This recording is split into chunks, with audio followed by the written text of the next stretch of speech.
When I was younger, I remember my mom being good friends with a woman I never really got to know.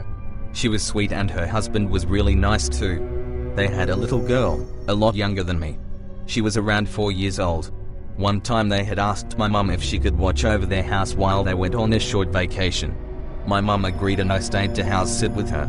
The house had always really felt kind of weird to me. I'd visit mostly to use their pool. But when I was on the farther end of the house, or anywhere for that matter, and I was alone, it scared me.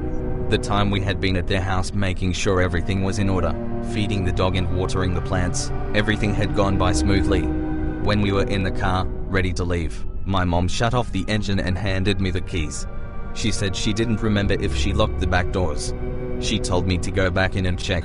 And I did. As uneasy as I knew I was when I was alone in that house, I listened to my mum and went to check the doors. They were locked. When I was heading for the front door, I passed by the laundry room and stopped dead in my tracks. I turned and saw a little girl standing at the door that led to the garage. At first I thought it was the couple's daughter. But it couldn't have been her. This girl was way smaller and pale. I couldn't pull my gaze away from her.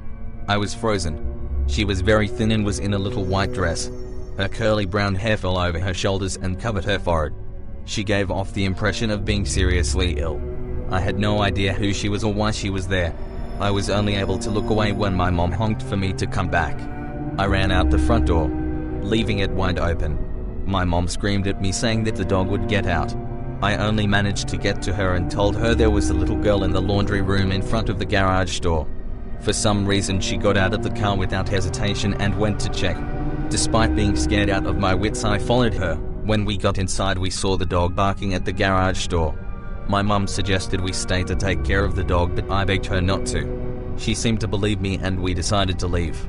It wasn't until a couple of years later that we discussed the incident. I asked her why she had believed me and she told me that friend had had a daughter before their current little girl, but she had been born sick and died when she was really little. I've never really known how to feel about the situation.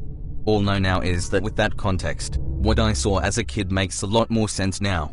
And that's a scary thing to remember.